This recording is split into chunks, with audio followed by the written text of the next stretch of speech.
join me in welcoming to Sky Professor Lance Bennett.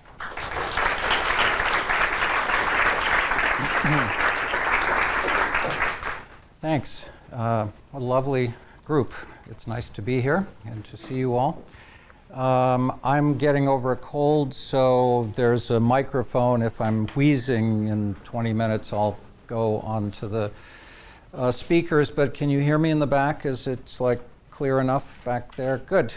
Well, I've been looking at the uses of social media to organize people who more or less prefer not to join formal organizations. And that includes a majority of people under 35, maybe under 40 in the world today. And there are some interesting implications of that preference for socially networked organization as opposed to bureaucratic organization. But I want to start with Occupy Wall Street because it's a case we all know and some of us love, but there's some implications that are more general than just what happened way back when in 2011, 2012 for the way in which people organize and how it engages or interfaces with democratic institutions like parties and elections that we're currently having at the moment. But I want to start with Occupy because it's an interesting story and it helped me think in some depth about this form of networked organization. But I want to start with a person of the year. This is the person of the year this year, Angela Merkel. She definitely deserves it. But this was the person of the year 4 years ago, the protester. Is this from Tahrir Square, this person? Is it from Athens? Protests going on at the same time? Is it from Occupy? Well, it turns out that this person is a woman from Occupy Los Angeles. And so the protester has become a pretty prominent feature of our daily lives in recent years. The networked protester. This is a picture of Tahrir Square in 2011. This is sort of a setup. Facebook had an important role at the beginning of these protests, but soon Twitter and other social media, I think, became more important in helping these protesters organize that unruly crowd to do some rather amazingly organized, coordinated things. But this crowd in the Central Plaza of Madrid, also in 2011, a lot of things happened in sequence in these years. This crowd was studied in an interesting way. Some social scientists who do surveys of social movements and social protests went into this crowd in a fairly methodical way and interviewed and handed out questionnaires. And they were able to compare the folks in this crowd with 4 other social movements that they had studied in the years before this. And those movements included a pro-life movement, a general strike, and some regional autonomy movements, which are very big in Spain. And there's some interesting questions here. So I'm going to show you the data that really got my attention. So the 15M is for the 15th of May, which is when that big protest wave started in Spain, and it's still going in kind of local places around Spain today. But here are the 4 conventional social movement protests that they also had survey data to compare the 15M movement with. And they asked these questions. They asked protesters, what organization do you affiliate with? What organization sort of brought you here? And it turns out that of the 15M or the Indignados protesters, only 38% of the organizations they mentioned even had street addresses. So websites can be organizations. Just as meaningful as the people who cited much more often organizations with brick and mortar street addresses. How old? Well, very young. They were more or less created around these angry protests in Spain. And here's the one that I think is really interesting. Only 13% of the organizations mentioned by the Indignados allowed you to join them. Imagine organizations that don't even think about you as members. That's not relevant. So we're in a kind of a post-bureaucratic, post-membership era. what is the implication of that? I'm going to talk at the end about what is the implication of that for political parties, for example, and conventional organizations that really have traditionally sought membership, NGOs traditionally sought membership who paid dues and things like that. We're in a post-membership age, and what's the implication of that? So that got us thinking quite differently about the nature of networked organization compared to bureaucratic organization. And if you've read the book, as some of you, and I'm happy to say thanks to you, have done, you also know that there's a hybrid case in the middle of our continuum of different kinds of organization in which conventional organizations like NGOs use social media to allow people who don't want to join to still participate. And that's becoming, I think, maybe the dominant organizational pattern of our time. So these protests went on, they continue. Here's Hong Kong, which was occupied. This is the financial district of Hong Kong, so rather like Occupy Wall Street, there was a Hong Kong occupation as well, which filled the streets for some weeks and got the attention of not just the Hong Kong government, but the Beijing party organization as well. Large number of social media involved in this. Here's Black Lives Matter, which is still going strong in the US, as we all know. This is a die-in at the Harvard Medical School. A lot of these tweets on the Black Lives Matter hashtag had pictures of protests in different places that people were able to look at and then say, oh, I can do one of those. We can do that here. We can do it anywhere, because you don't need an instruction manual when you see how you can adapt a die-in, which happened all over the country for a period of time, to your local situation. So we've written about these different forms of organization, from bureaucratic to these hybrid forms of bureaucracy that uses social media and steps back from social media to allow people to self-organize in important ways, to crowds like Black Lives Matter, like Occupy, that are importantly, not entirely, but importantly self-organizing. But when you think about pictures like these networks, they're kind of sterile, they're kind of dry, and so what I would encourage you to think about when you think about networks is this. This is the cover we wanted on the book. The publisher felt that this was more the academically respectable version of it. But think about this as what those nodes look like in real life. So the book is a play, the title of the book is a play on the logic of collective action, which is a very popular social science research concept theory that goes back to Mansur Olson's classic work from the 60s, in which the question is, how do you get people to mobilize when it's risky, it's costly, they'd rather sit at home watching Netflix than going out in the streets, getting arrested, and paying that kind of a price, when they could let other people who are more committed do it for them? Well, the answer to that is you have organizations. You have organizations that explain to people why it's important, that teach them the history of this movement or that movement, that help them make the commitment, and that help them endure when that commitment starts costing them. So that there are unions that have strike funds so that if you go out on strike, you can still feed your family. So organizations mobilize resources, and they also help you share an identity, a collective identity that gives you an emotional bond and a common set of themes and political ideas to work with. Eat the Rich is one of my favorite collective action frames. That's an identity building frame that's been around for a very long time, very much longer than We Are the 99%, which I'm going to talk a little bit more about. But it's a different kind of mobilizing idea than We Are the 99%. And when you have these kinds of conditions, what you end up with is communication becoming very important. I mean, Eat the Rich needs to be communicated if people are going to go out in the streets carrying banners to that effect. But communication tends to reinforce what your organization is already doing, what its mission is, doesn't change the game. It doesn't necessarily change the organization itself. On the other hand, connective action, as we call it, the participation is very self-motivated. It's reinforced by social networks. We all know how to tweet, how to use Facebook. I mean, this is part of our everyday life. I mean, people are walking around everywhere we go like zombies looking into their screens. We know that. That's us. Those people are us. So the idea of how to do social media doesn't need to be taught, especially to younger generations.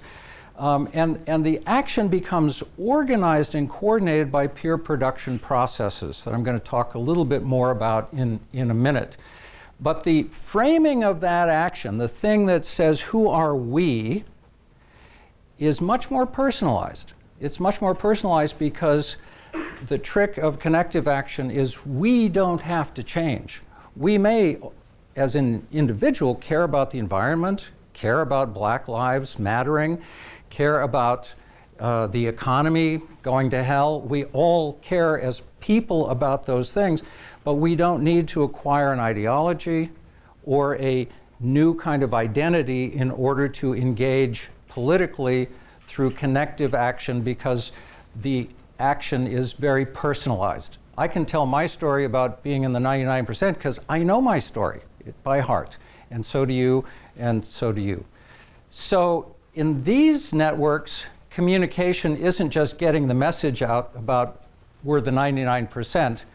Communication actually creates the organization in the process of sharing messages.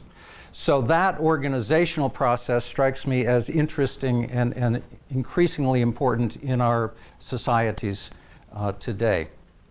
So how does connective action work? As I say, keep remembering it's like this. It's messy. It's people doing this kind of thing, and yet the ways in which it becomes abstracted that we study with big data sets and Twitter, it looks much more organized than, in fact, it starts out in these terms.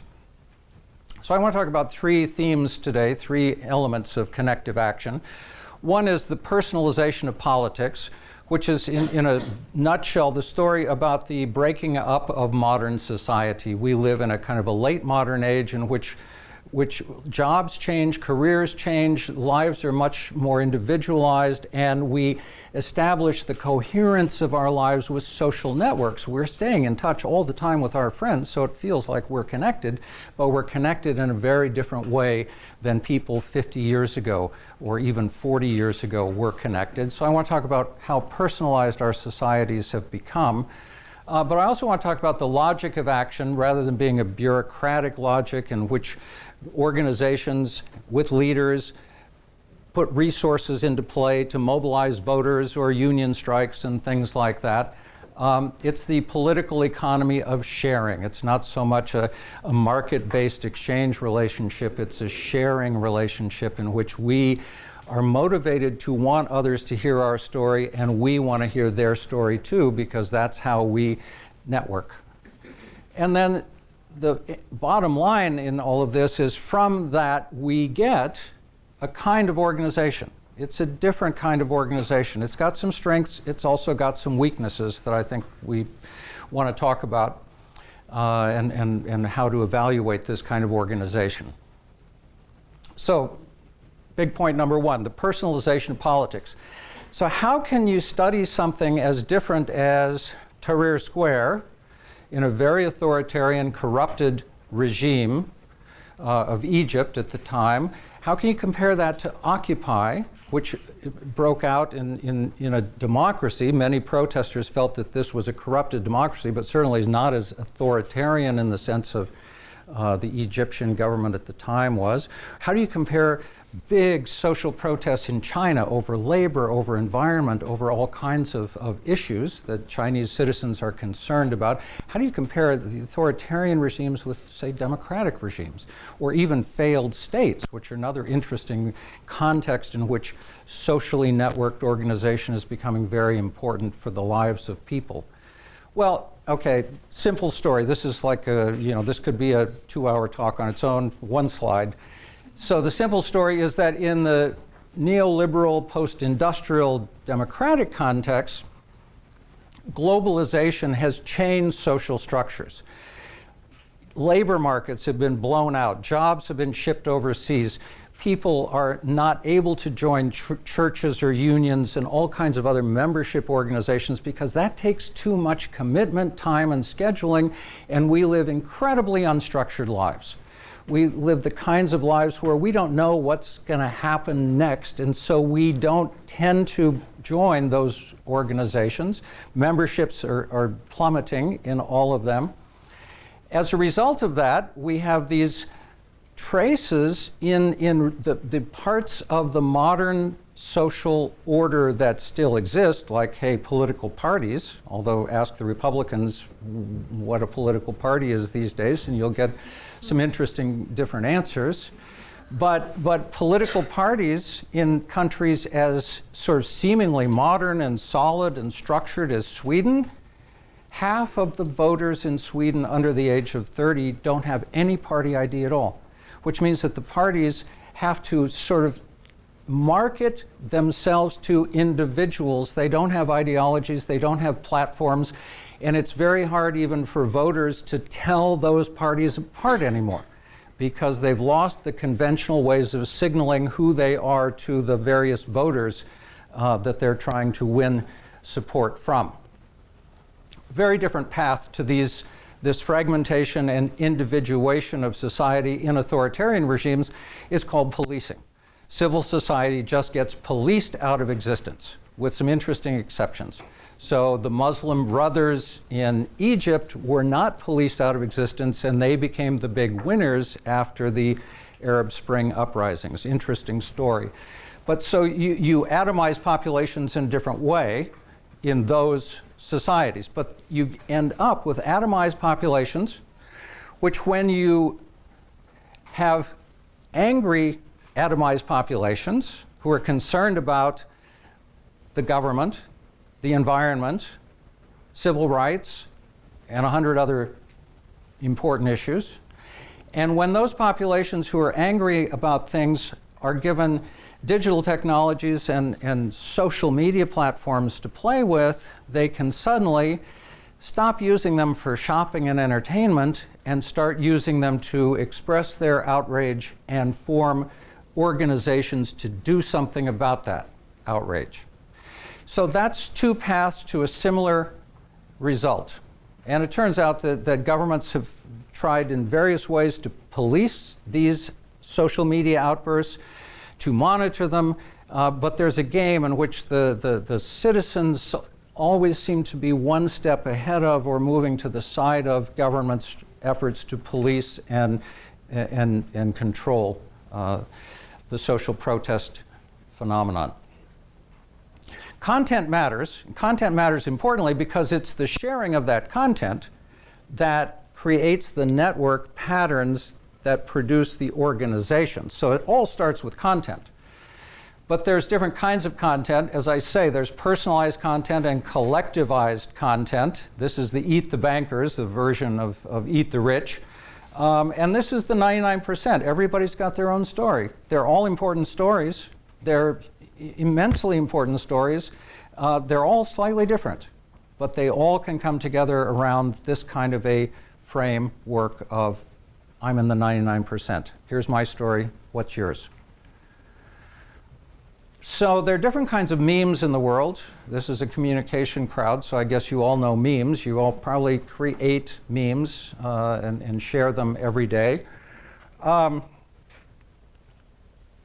Here's a refresher course on what's a meme if you need one. But what I'm interested in is the different kinds of memes and how they travel. And there's what I'm interested in particular these days are these inclusive, personalized memes like we are the 99% that travel easily. They don't need instructions. People can figure out how to join them and share them and reproduce them.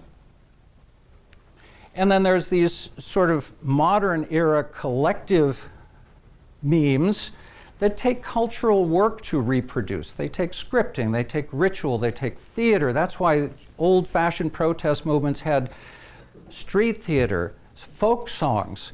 All of these ways of reintroducing the memes that make the identity process work to new members, to new generations of people. So Eat the Rich has been around since Rousseau coined this phrase in his observations about the French Revolution, is that things are going rather badly here, and it looks like pretty soon they will be eating the rich, these angry people. But it has passed down through these hundreds of years because of cultural production work. So here's Banksy doing his bit to reproduce this important meme, historically speaking anyway. Eat the Rich with our 2-for-1 offer, including a choice of wine. Here's Aerosmith's bit for the headbangers of the world who might never have been introduced to Rousseau. Aerosmith did it for them by this song that filled stadiums around the world on this particular Aerosmith tour. And suddenly people were banging their heads and thinking about eating the rich.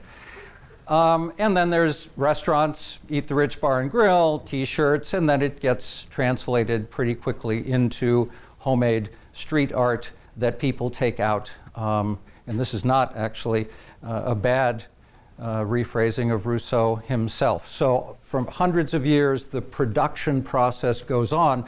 That production process is not required for the 99%. Everybody got it, didn't take any instruction, no production work necessary, culturally speaking.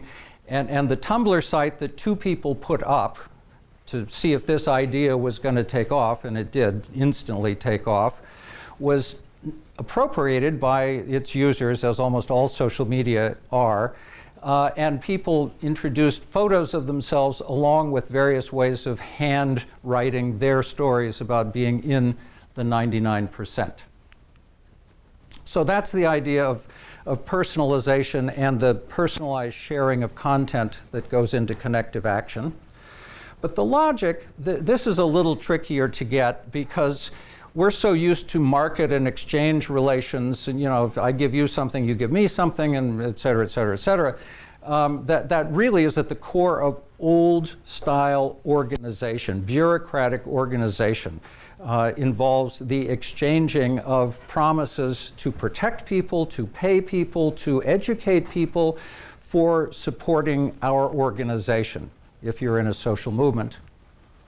But the personalized sharing of content in networks is really self-motivated. People do it because it's fun, because everybody else is doing it, because I can't escape it. It's coming to me. I don't need to go to it. And peer production turns out to be what makes Wikipedia go, what makes open source software go. It makes a lot of things go. In fact, it's making so many things go. You can begin to see hybrid versions of this in Uber and Airbnb, and the idea of this sharing economy. I don't buy the sharing economy slogan, by the way, when it comes to Airbnb or Uber, but it's got that element in it, which is an interesting sort of meeting of the 2 kinds of economic production, markets and peer production. So in peer production communities, what you get is, for example, like Wikipedia. People with different knowledge, different skills contribute that particular knowledge, that particular piece of information about Justin Bieber to the Justin Bieber page, and suddenly that makes a difference to somebody who's doing that important research on Justin Bieber on Wikipedia. And different knowledge bits, different skills, different resources become curated, filtered, flagged, and that helps produce the organizational process of socially networked organization. Sometimes, doesn't always. There's a lot of chaotic and failed examples of socially networked organization, many more of them than there are successes. And it's interesting to think about what makes for a success versus the many more failures. And we can talk about that at the end if you want. But that leads us to the idea that through this personalized content sharing that is voluntary, that is a peer economy, not a market economy to some degree, we end up with networks as the residue of the content sharing that people are engaged in. So the networks sometimes become stable. And when they become stable, they enable people to do things, to take action, to plan. Crowds that have no leadership, no bureaucratic organization can plan things. They can respond to outside events. They can transform sometimes. I want to talk about how that works. But since you're a communication crowd, I want to point out that I think we have a nice moment in communication studies where we're involved in a paradigm shift. So we're involved in a paradigm shift in how we think of communication. We've traditionally, in the modern era from, I don't know, the 1920s or 30s until pretty recently, thought of communication as the sending and receiving of messages and the mediation of those messages in various kinds of ways. And we have a whole sort of industry of fields, communication effects, and all of those things. But now, I think we're increasingly beginning to think of communication as an organizational process. And that's a really interesting moment to sort of contemplate as scholars of when your field is undergoing a paradigm shift, because it's happening now as we speak. So think about what that means for your future as scholars, but also for your field as it undergoes these kinds of changes. Things just don't work the same as they did 20 years ago in many areas of communication. Some areas may still be the same, but others are not. So let me tell the story of Occupy in these terms. There are a lot of ways to tell stories, obviously, but I'm going to tell the Occupy story in theory terms that I've just presented to you. So now we're going to run it through this case and then come out the other side with some so whats and where do we go from here.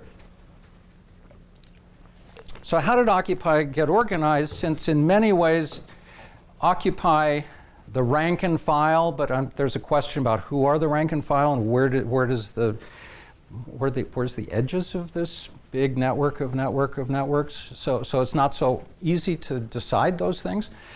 But it was organized in a generally speaking, leaderless, anti-ideological way.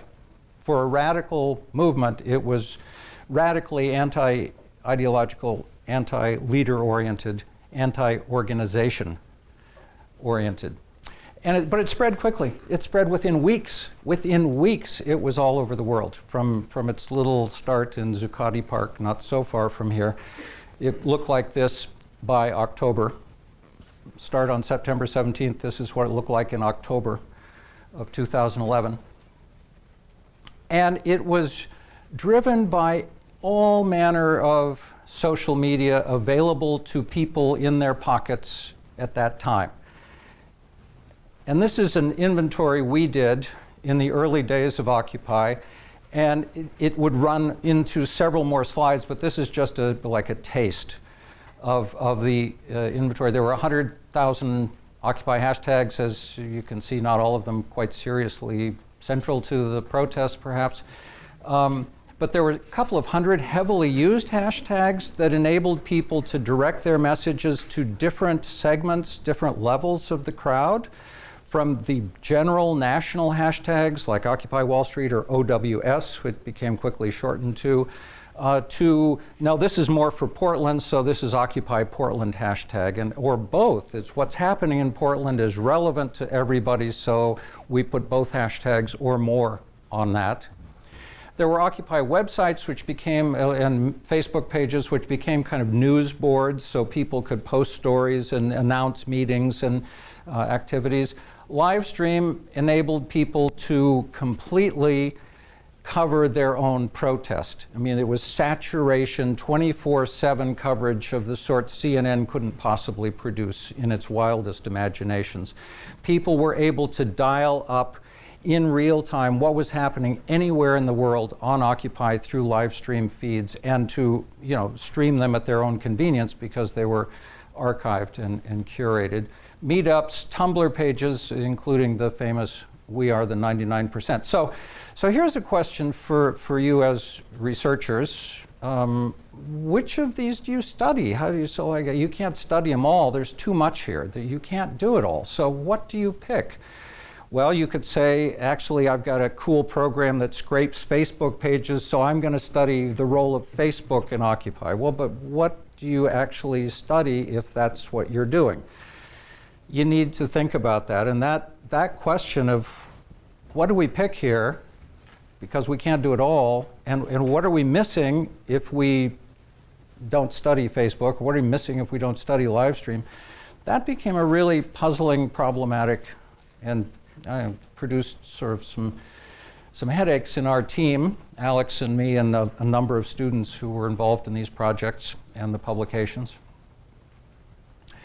The one thing we decided to do is to say, well, these are networks, so let's map the networks. So we decided to use some off-the-shelf tools like Issue Crawler to crawl these social media networks and crawl the organizational networks such as Occupy Seattle websites, Occupy Toledo, Occupy Chicago. So we picked different starting points, importantly, the organizational websites themselves.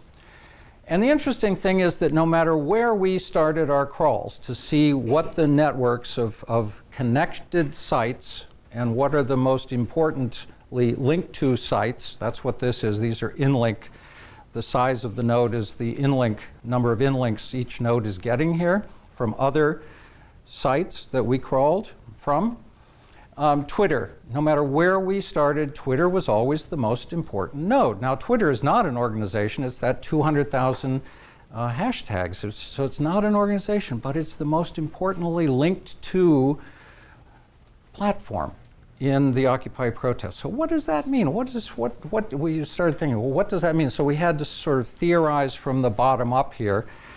Well, one thing that Twitter is doing is it allows crowds to, in real time, direct that content sharing to all kinds of different people at different levels, the whole crowd, pieces of the crowd, and to introduce links and to recirculate important information that other people have flagged for us as being relevant to our needs.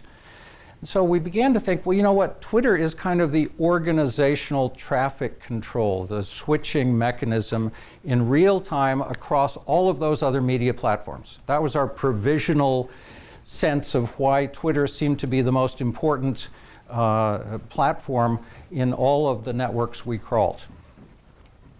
But how do we model it?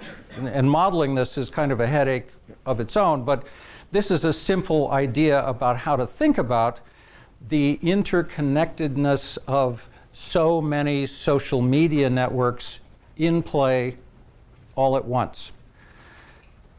And this is a genomic, a guy that I bumped into online. I've never met him, but I was looking for how people looking at complex networks imagine them and visualize them.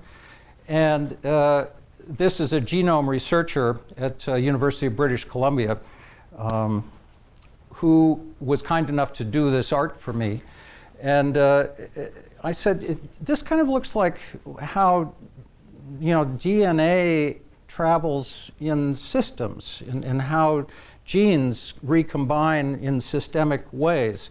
And he said, yeah, it does, doesn't it? And I said, well, could you draw me some pictures? And he said, yeah, how about these? And I said, those are lovely, thank you.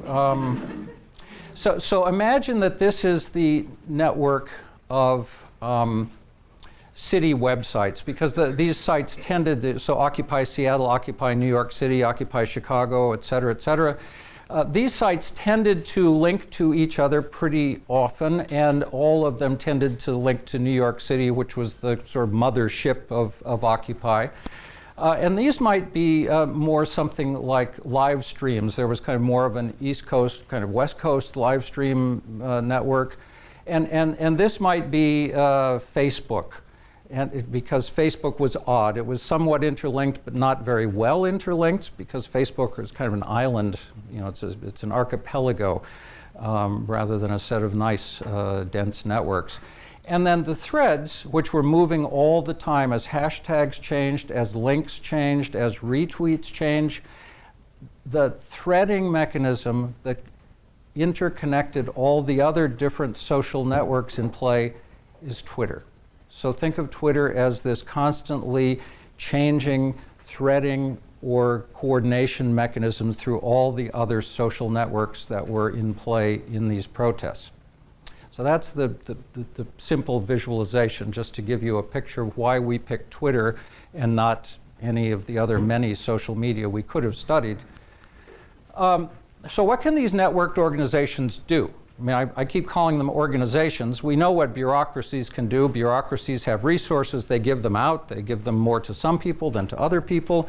They have leaders. You have a president or a rector, or what's it called here? The president or the, you have a chancellor and a chancellor. Wow, so you've got two leaders. So in any event, decisions are made about distributing resources.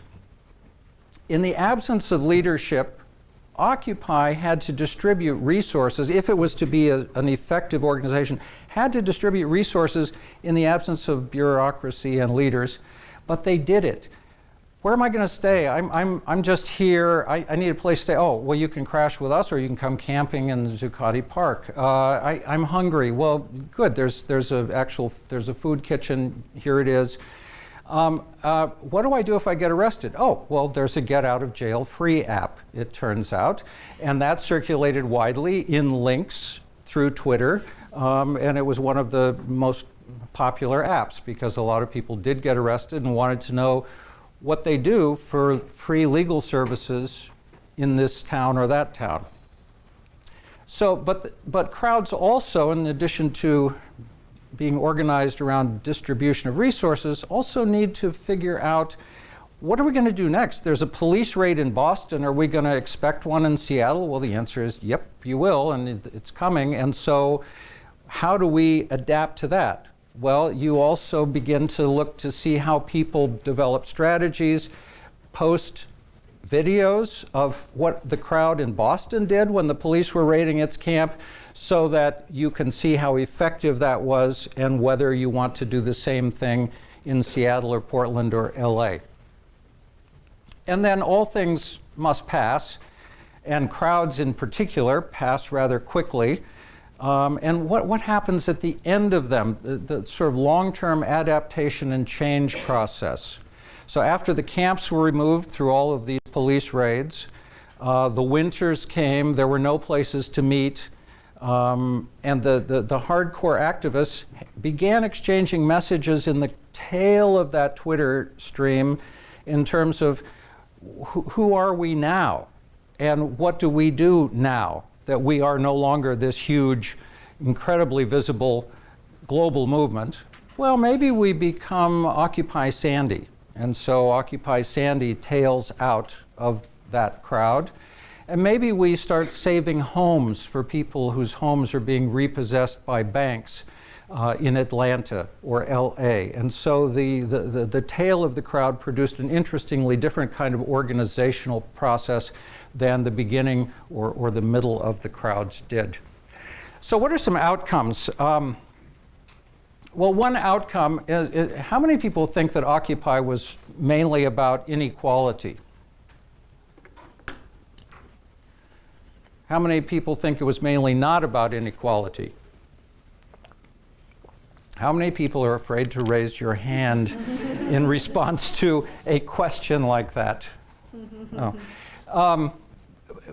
It turns out that most people think Occupy was about inequality.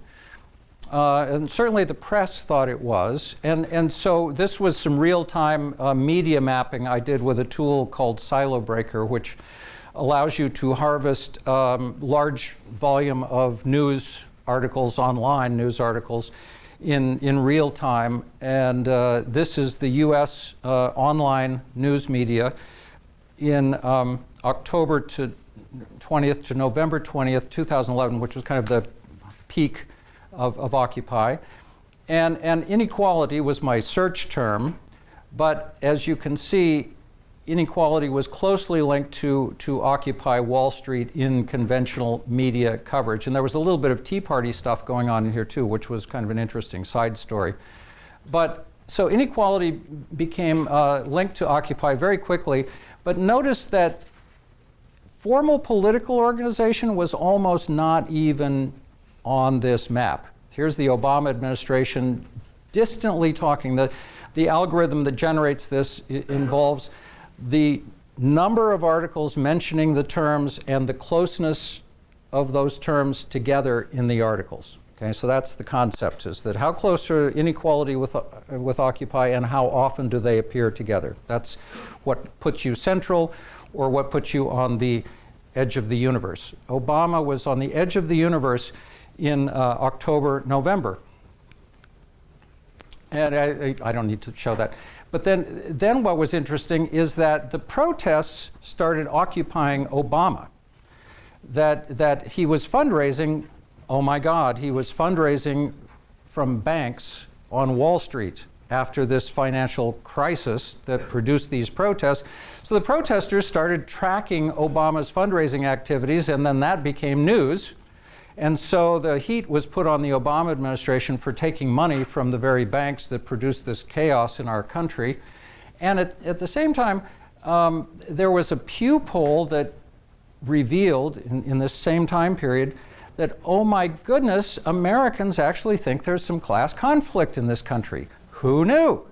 That the general public began to think that the rich were getting richer and the poor getting poorer, and that they were kind of not all operating on the same principles of the American dream for everybody anymore. So the White House was paying attention to both of these things. Suddenly, issues raised by Occupy through the media were polling well, and Obama was looking bad. And within weeks, again, these things move really, really quickly. Within weeks, the inequality discourse space in the news media was shared by none other than Barack Obama and Occupy Wall Street. So Obama moved from nowhere to the center of the media discussion of inequality by channeling Teddy Roosevelt in Kansas, going back to a speech Teddy Roosevelt gave 100 years ago on inequality, corruption, and the problems with banks and monopolies in America. So Obama did some very fast homework, or his staff did, and they produced this discourse.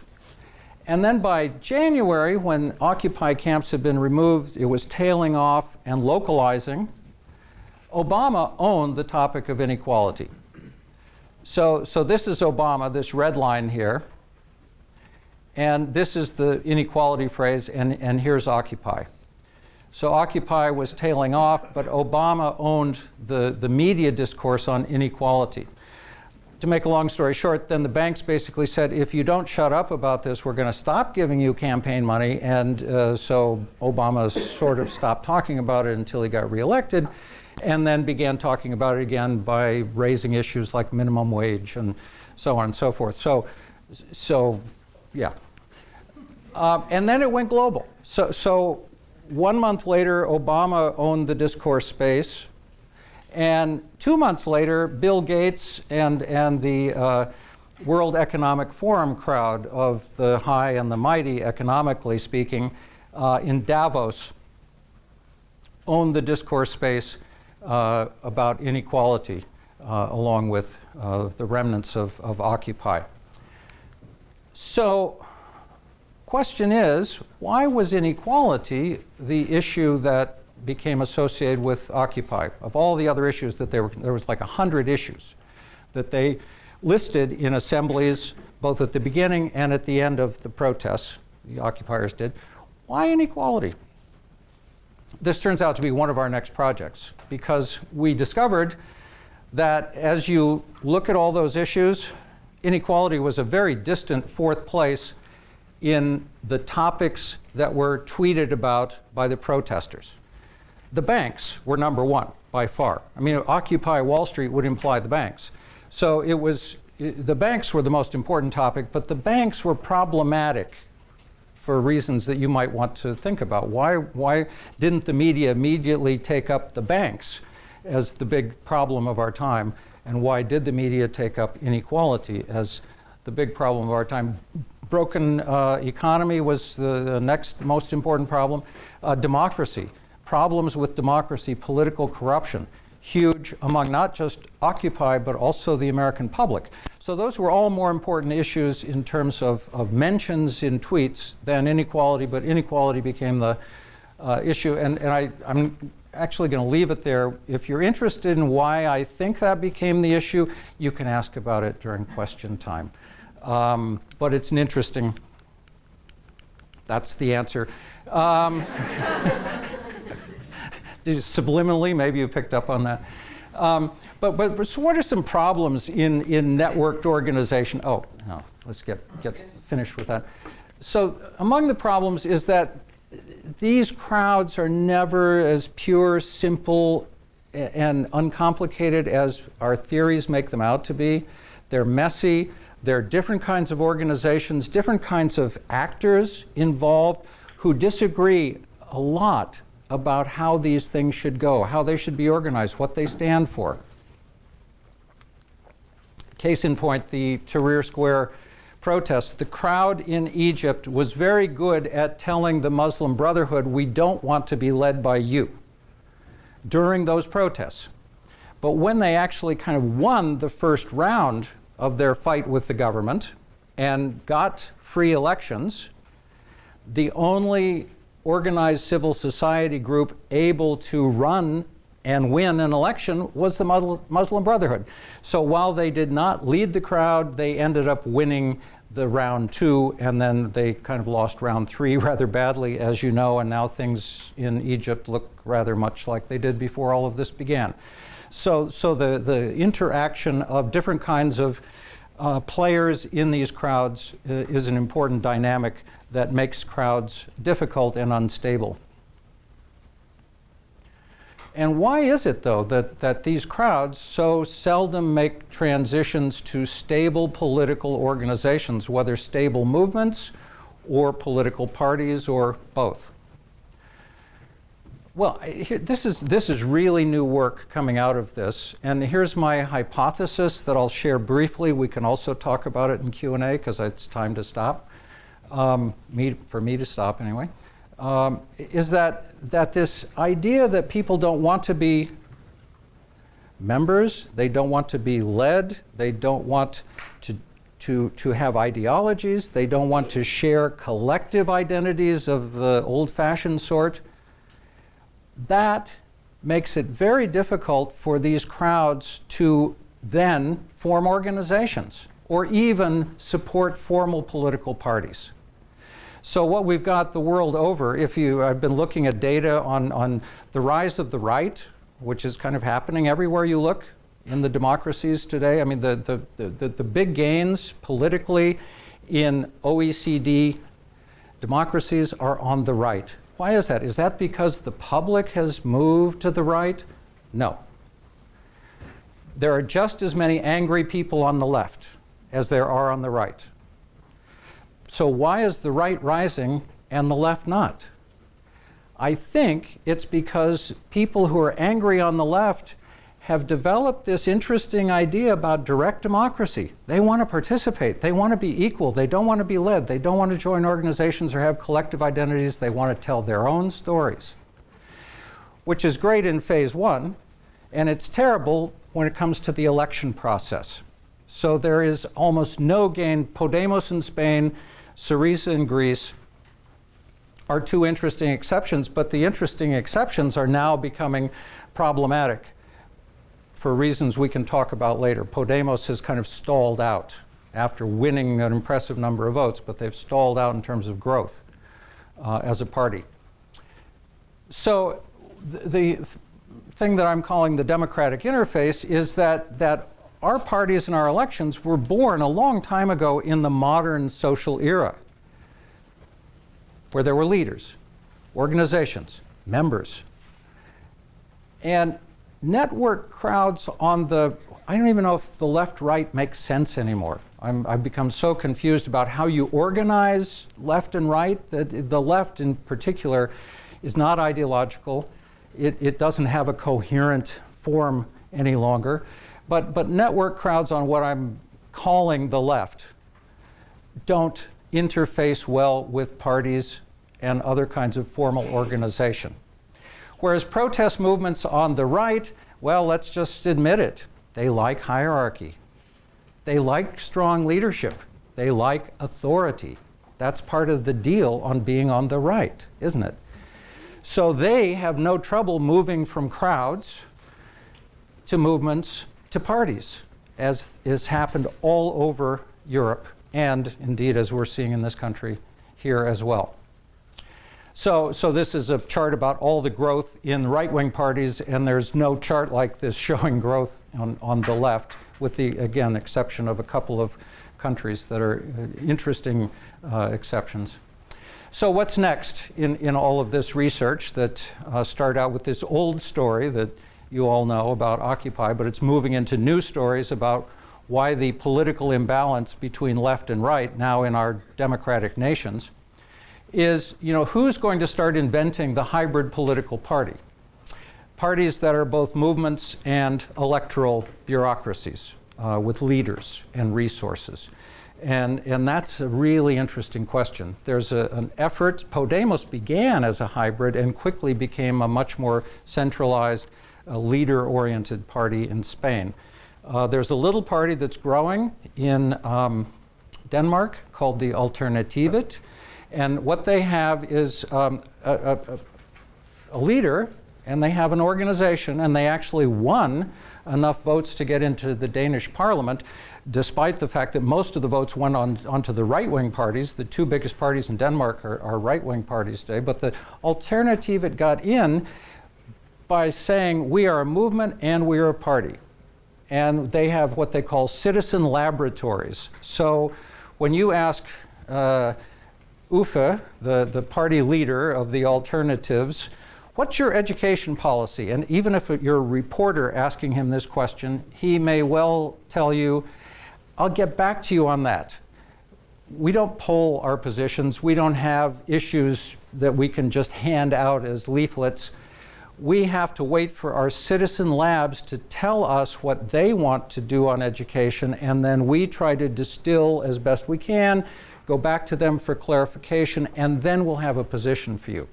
That's a very different kind of party than the ones we're used to hearing about. So whoever invents the hybrid party that works will then begin to correct this imbalance between the left and the right in democracy. Thanks for your attention. Appreciate it.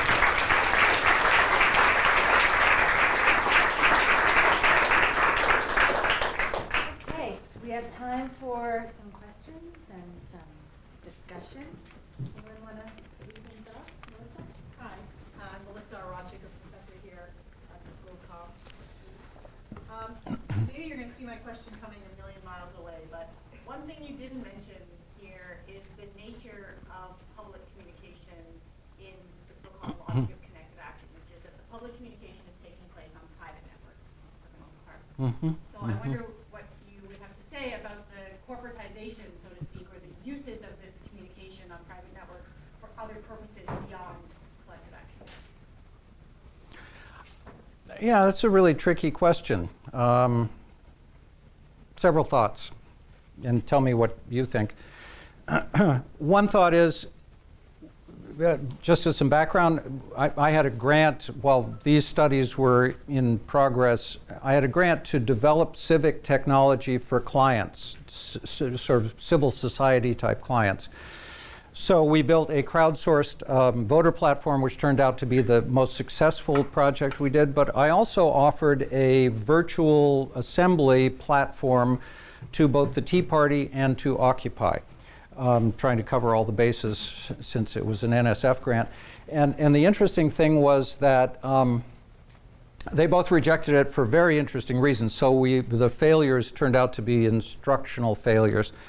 But most of the hardcore activists in Occupy hated the idea of technology. They were trying to recreate the old-fashioned movements from the 60s or something, with ideology, with commitment, with resistance, and so on. And it was the crowd that made them visible and prominent using commercial technology.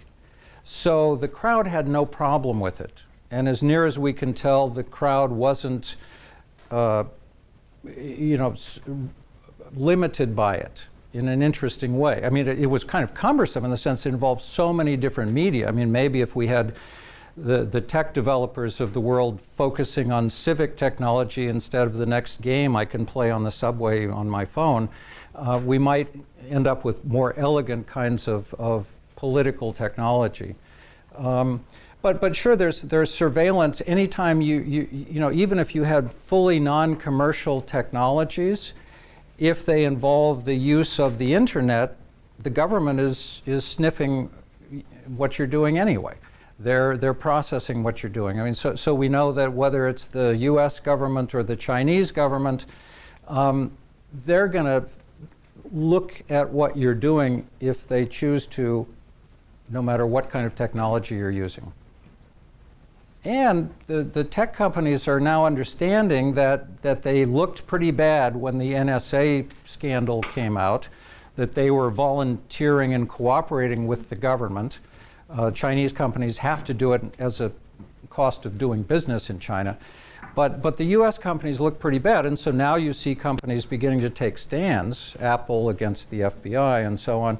But I think that the problem of commercial versus non-commercial technology isn't the real question.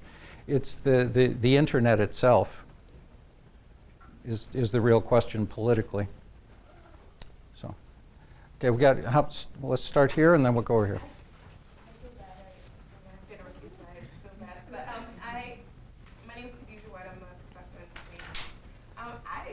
I'm wondering if, and I should say I was a Bravo Occupy affiliate, so I might be biased here, but I'm wondering if the arc isn't long enough. So like when I think of President Obama, for instance, I think of him as part of the rise of the left, right? He kind of came to force with a lot of millennial support, young people of color, and again in retaliation to what happens in kind of the fallible, the faltering and pushing companies. And so, you know, then the Tea Party rises then, right, in retaliation to what happens with Obama's election. I'm also thinking that when you take into account the rise of Bill de Blasio in New York City, Jim Kinney, who just got elected in Philadelphia, the Black Lives Matter activist who just got out, the prosecutor in Chicago, as well as the prosecutor who just got dumped in the case of Tamir Rice in Ohio, that we're seeing actually on the local level. And I guess this maybe goes to your point about direct democracy and the ways in which kind of Occupy activists were really local, but the fact that you're seeing on the local politics level a movement, I mean, particularly on the political and electoral level, that is actually supported and bolstered by former Occupy activists. So I guess I'm kind of wondering if the problem is national politics versus local, and that's why you're kind of seeing a binary between conservative versus left rising, because I'm hoping at least over time that we start to see that trickle up for the network after a while. I share that hope, but I don't know what the mechanism for that trickle up would look like. But I do think you're right that it has localized in interesting and important ways. But it's the rise of the right and the lack of any comparable on the left that is puzzling to me. But it's less puzzling the more I think about what is the organizational logic that's been displayed in these left-leaning, more progressive protests, and what is the organizational logic of parties and elections. It's antithetical. So unless somebody nationally begins to, and the US political system doesn't encourage experiments very well, although Donald Trump is maybe violating that law, or because of the curious nature of the American political system, he's able to do what he's doing. But in terms of the invention of parties that are both movements that involve participation, I mean direct participatory democracy, and the capacity to mobilize voters and elect leaders. Those two things sort of have to happen together, and it's very tricky to figure out how to do that. And I'd say, but just because it's anarchist doesn't mean there's no leadership as well. Right, there's a lot of leadership, but in terms of the kind of leadership that's arisen in recently, you know, the Donald Trump syndrome here, or in many of the parties that have come to dominate European politics, it's a different sort of leadership, I think, at least in national terms.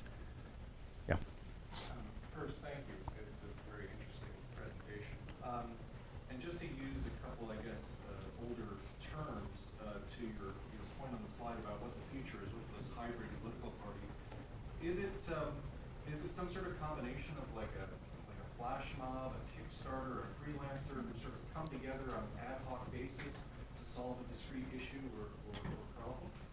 Is that possibly where we're going? Well, that's kind of where we are. But the next phase of it is a little more complicated than flash mobs and Kickstarters. It looks like, so Podemos actually started this idea of citizen labs. They called them laboratories in Spain. There are hundreds of these things that really involved local meetings, rather like Occupy meetings, where you had the endless discussions and deliberations, but then the innovation on that was to then transfer the results of those local meetings to the National Party leader collective. They aren't really a central leadership, and they would process and have a dialogue and then produce positions of the sort you need to offer voters if you're going to win elections. So in the end, through a very cumbersome process, they ended up looking like a political party that got into Danish parliament, or Spanish parliament and Danish parliament. So there are some examples of this happening. It just takes a very different kind of organization than political parties and their professional staff are generally comfortable with. It just seems like that is going to occur rather than this sort of old national party and almost the sort of the worrisome sort of privatized small collective movement, almost like a digital version of sort of the gated community, sort of coming together, solving these issues, and sort of leaving everyone else out. That's just conjecture.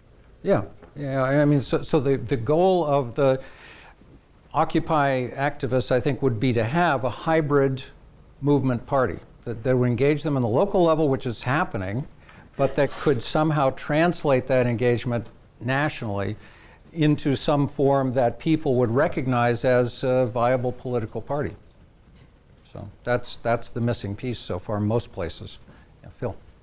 Thinking about that, back to that map where you had Twitter in the middle of this sort of constellation of all these other, Twitter recently, they're rolling out a new model where instead of everything being displayed in real time, there is going to be sort of an algorithmically curated set of your feed will change in that way, right? It's going to reflect their own judgments about what would interest you. I'm trying to imagine how that might affect, I mean, presumably Twitter will remain central, but how that might affect the distribution of the nature of the network around it, right? And maybe this ties in back to Melissa's question a little bit, that as the nature of these sort of commercial information platforms changes, presumably it was ultimately made better business sense probably for Twitter to alter its platform in this way. I don't, it would be interesting to take this whole thing into a big before and after, wouldn't it? And yeah, and another NSF grant say, look, now we want to see what happens when now that Twitter is operates this way, and then we just need some more, the same actual things to happen. I mean, the one interesting feature of commercial media is that as it changes, it may lose interest for various kinds of applications. And so Twitter could well not be the important social media of the protests of the future. And indeed, other protests don't rely on Twitter much at all. I mean, we've studied protests that are more Facebook protests, but they have a different kind of organizational structure. Mainly, then also they tend to be sort of more issue focused. And so, there's a lot of choice out there in social media, and the half-life of most social media platforms is pretty short. Facebook being, I guess, an important exception to that. Yeah. I was thinking about an instance in which it seems like a progressive social movement, at least online, was successful in instituting political change, and that's in net neutrality and the passage of that, largely as the result of online, internet users voicing their opinions to the FCC. So I'm sort of wondering your thoughts on how that fits into your rubric of connective action, if it does at all. Yeah, it does, but I guess this is a sort of a more focused version of the discussion we just had, which is that some protests are very focused, is, either localized, focused, or in national terms, there's a piece of legislation or a policy question that's really the core of it, not like Occupy, which had 100 issues. And social media can actually get the job done. And you don't need to keep a movement going. Well, in this question, you actually kind of do. But, we had another case of very similar to that with the SOPA PIPA internet privacy laws that came up in Congress in 2012. And if you look at, there's an interesting paper by Benkler and a number of his colleagues at Harvard, and they looked at about 1.5 years of online discussions as people were beginning to see this issue come into Congress and see it as really threatening. So you had these sort of phased discussions that were really distributed, really democratic, participatory, open. And then the last week, in the last days really, what happened was, you remember Wikipedia went dark and every Google had the black banner in place of its happy, colorful letters and stuff. And they all channeled that dispersed discussion into Congress, melted congressional. They had to shut the servers down in Congress. That was that much traffic. Millions and millions and millions of social media messages, emails went to Congress, and they pulled the legislation. And as near as I can tell, it hasn't come back, at least in the same draconian form that it was proposed at that time.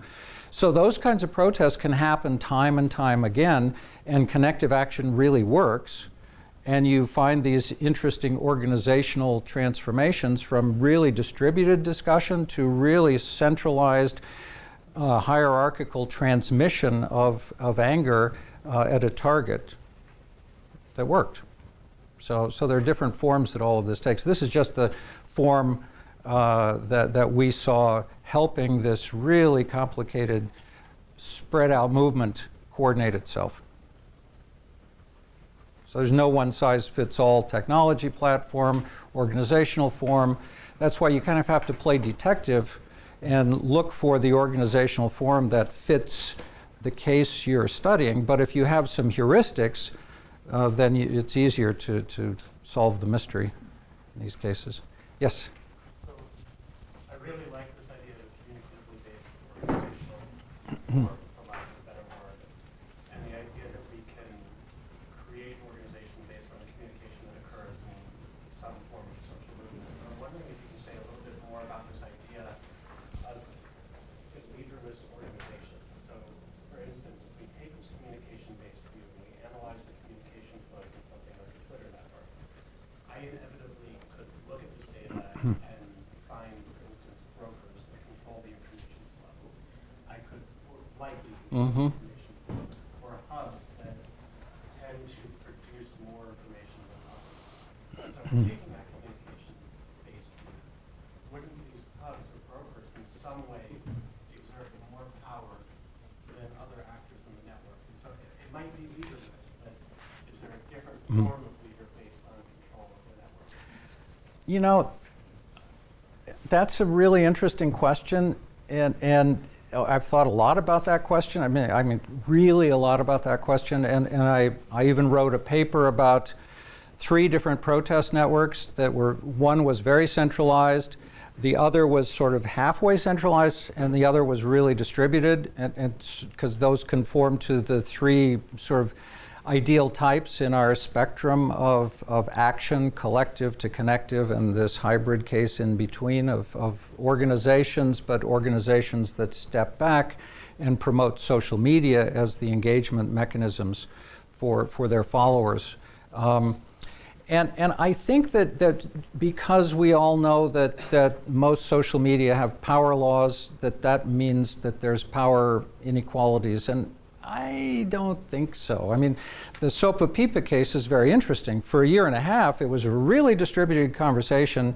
In the last 3 days, it was a power law. But does that mean that Wikipedia was dominating and oppressing all the tens of thousands of techies who were involved in those distributed conversations?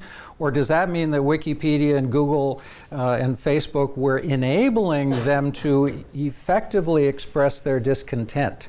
So in the conventional sense of power, meaning that I can force or promise you to get you to do something you wouldn't ordinarily do, that's a different kind of power, I think. So I think we need to rethink our notions of power and also the fluidity. One more thing I'll say about the core versus the periphery. Of course there are core accounts in our Twitter data. We've got 60 million tweets that we can tell you who all the most retweeted, the most, who sent the most tweets and all of that stuff. And there's been some interesting work. Paulo Barbera and Sandra Gonzalez-Bayón and a bunch of other people at Penn and NYU have been doing this work on core and periphery. And there's a piece in PLOS One, if any of you are fans of PLOS One. And what they've shown to my satisfaction and great happiness, I would add, is that without the periphery, the core doesn't matter, simply put. So that you can have some incredibly active tweeters, but if they're not being followed, retweeted, and responded to, the movement doesn't grow. It doesn't happen. So in a way, they've flipped the whole way of thinking about and this is another way of rethinking organization, which I think is a really interesting organizational question, is that the core makes the periphery makes the core. Now, you don't get a periphery, of course, without a core, more or less. But without the periphery, you don't have a movement. It doesn't scale. And so you can't reduce these complex networks to any essential element. Well, you can, but it doesn't help understand them, I guess is my answer. So, good question. Yeah. Also, want to push back a little bit on the notion that the right has benefited most from this kind of disaffection over the last 10 years or whatever. I guess I would say that generally it's the center that is kind of falling apart, and it's this neoliberal schema that people are increasingly frustrated with because there are so few winners. And the result is, of course, yes, the right has gained and the left has gained, and maybe the left is electorally been slower to realize some of those gains for the reason that you mentioned, that they're slower to embrace hierarchical forms. But nonetheless, over the last 20 years, Latin America has taken a turn to the left. We now, over the last few years, we have a pretty left-wing pope. You didn't mention Bernie Sanders, who I think this is a remarkable campaign. That a self-described socialist in the United States is running pretty close with the Democratic Party establishment. I mean, 20 years ago, that would have been unthinkable. So, yes, there is this large segment of the left that is engaged in this kind of prefigurative politics. The idea with Occupy being you want to embody the social forms, the ideal social forms that you want to realize one day. But at the same time, there's a sector of the left that says, well, in the short term, we need to be pragmatically engaged with the structures that do exist, most notably the electoral system. Yeah, I'm sort of back and forth on this because you see the Bernie phenomenon is amazing and interesting to watch. Jeremy Corbyn in the UK. And so it's, I think, interesting and important to try to sort out how much of this is just a lot of anger looking for a place to put it, as opposed to a possibly stable long-term development that might actually gain some ground in political systems. But still, if you look at, again, with the exceptions of Greece, Spain, and sort of Portugal, the Portuguese party is having some trouble governing at the moment. The rest of Europe, the fastest growing parties are all on the right. I mean, the fastest growing party in Sweden of all places, which is a place near and dear to me, is a neo-fascist anti-immigrant party. The fastest growing parties in Denmark are anti-immigrant reactionary parties. Germany now, which has sort of outlawed neo-fascist formations, it was explicitly outlawed them has found it impossible to stop the formation of this anti-immigrant movement, which is kind of masking kind of a neo-Nazi revival. That's really scary. So the growth of the right has been just easier. And I've been studying this German Pegida movement because it's taken off, and it started as a Facebook movement. So here's a case of a protest movement where Facebook is really the only social media they're using, and they have a huge number of followers on Facebook. But within 6 months, they moved into an old right-wing party, which was kind of like UKIP in the UK, was just a kind of not anti-EU skeptic party. And now it's becoming the shell which is being filled with a very nasty right-wing German party. That there's just won 3 state elections a couple of weeks ago in Germany. So, and there's nothing on the left in Germany. I mean, the pirates were, I mean, there have been these strange formations on the, whatever you want to call, what used to be called the left. So there was the pirates, but they were kind of anarchist, happy anarchists to the core. There was the Five Star, the Beppe Grillo movement in Italy, which was a joke. And then it actually was a joke that got a lot of seats in parliament. And then they didn't know what to do because they were a joke. And so how do you, you know, if you elect a joke, what does it do? I guess we could find out with Donald Trump. But sorry, Donald. But so the parties that tried to go in as connective organizations, purely connective organizations, didn't work.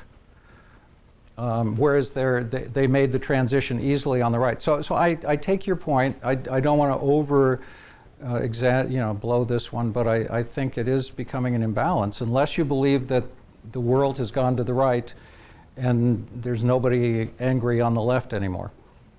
Which just isn't true. We've got time for one more quick question, if there's one out there. Sure. Thank you.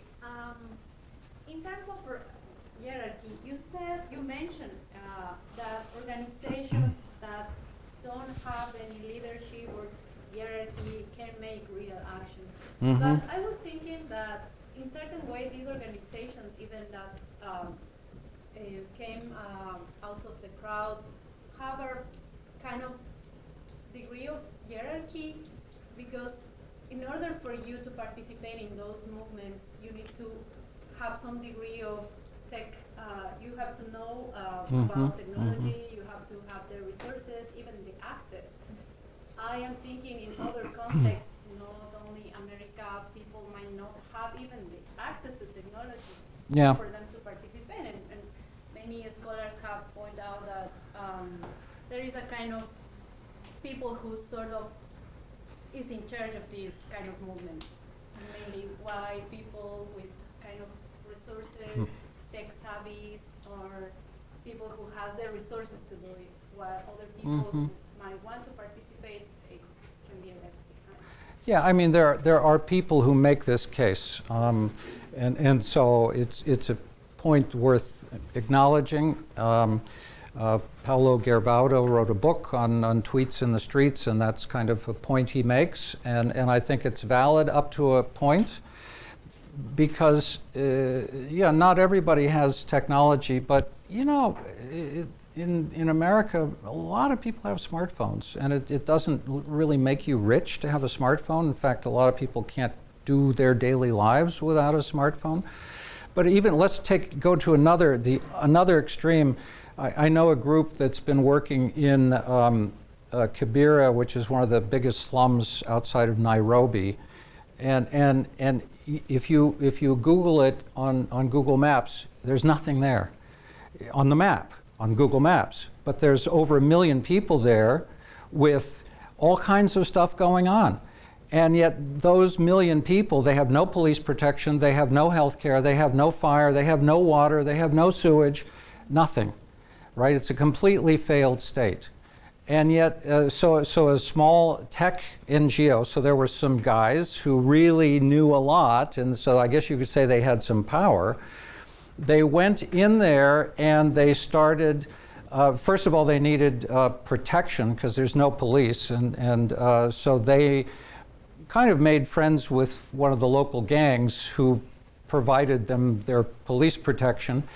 And so then they began going through the community to do the map of that community that has all the stuff that we know and love on our Google Maps. So is there any place to educate my kid? Is there a midwife who can help me give birth? Is there anybody who knows where all the toxic waste, because a lot of our tech equipment gets shipped to Africa and then dumped in these places, just literally dumped and burned, producing huge toxic concentrations in these population centers. So I would just soon my kids not be playing in this stuff, so it would be nice if I had a map to point out where they are so I don't let my kids go there, all this stuff. So they actually geo-mapped this whole community, and then they gave out enough smartphones so that people could update the map and use the map to find all these services in a completely failed governance situation. So yes, there's inequality, but you can use your inequality in this case for good ends, and a lot of that is happening. If you look at Ushahidi, I mean, there's a lot of tech development that requires inequality in those terms, but that ends up being of some general value for people with very low or no tech. So I guess that's my answer to that. Thank you very much.